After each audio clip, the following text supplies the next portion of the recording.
Toda aventura começa com um sonho. Já parou para pensar como era difícil viajar sem as estradas?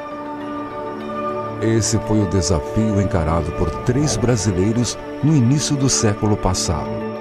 Eles sonharam em ligar as 3 Américas por uma gigantesca estrada, a Carretera Pan-Americana. Leônidas Borges de Oliveira, Francisco Lopes da Cruz e Mário Fava. A expedição embarcaria numa enorme aventura, uma viagem de carro a partir do Rio de Janeiro em direção a Nova York. Mário Fava, paulista de Bariri, sonhava em conhecer os Estados Unidos e tinha apenas 21 anos quando soube da expedição. O mecânico original havia desistido e ele não pensou 2 vezes antes de se oferecer. Nada mais seria como antes. Mário seria o responsável por cuidar dos 2 veículos da expedição: o carro Ford T, apelidado de Brasil, e a caminhonete de apoio também da marca Ford, chamada de São Paulo. Equipado com um motor de 4 cilindros com 20 cavalos de força, o Ford T tinha 2 marchas para frente e uma ré. Atingia até 75 km por hora. O modelo revolucionou a indústria da época. A aventura começou no dia 16 de abril de 1928. A expedição partiu do Rio de Janeiro rumo a Petrópolis para serem recebidos pelo presidente Washington Luiz. Já no trajeto, passando pelo Pantanal, uma onça ataca Mário Fava. Foi salvo por seu companheiro Francisco e pelos índios que viviam no local. As dificuldades continuaram. Na travessia da Cordilheira dos Andes, ficaram sem combustível. Mário criou uma mistura de querosene e chicha, uma bebida alcoólica indígena.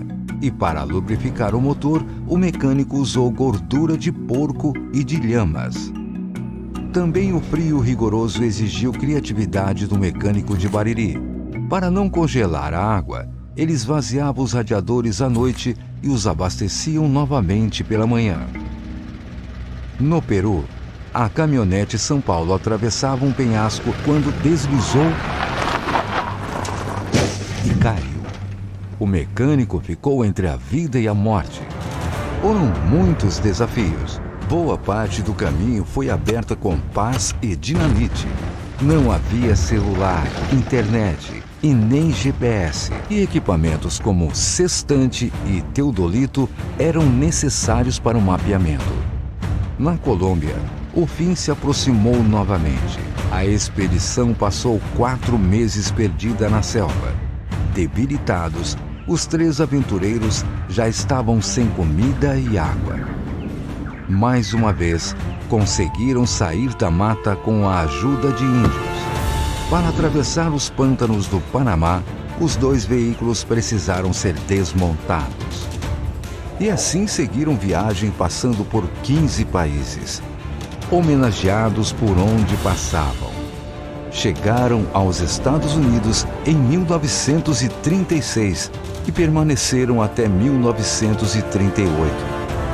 E foram reconhecidos pela ousadia. Ao chegar em Detroit, Henry Ford, pioneiro da indústria automobilística e proprietário da fábrica que produziu os veículos usados na viagem, ofereceu um cheque em branco pelos 2 carros, mas o trio não aceitou.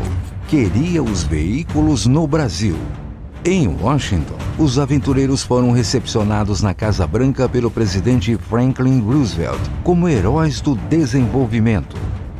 Ao voltar depois de 10 anos de viagem, foram recebidos pelo novo presidente Getúlio Vargas.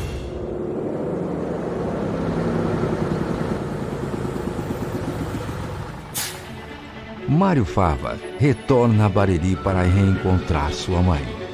Ela, após tantos anos sem contato algum, perguntou por que ele demorou tanto a voltar para casa. Mário, emocionado, apenas respondeu: "Eu não sabia que era tão longe." Agora, mais de 80 anos após o fim dessa expedição, um novo sonho se realiza. A fundação do museu que leva o nome do intrépido mecânico baririense. O Museu Mário Fava, que guarda a memória de uma das mais espetaculares aventuras do século XX.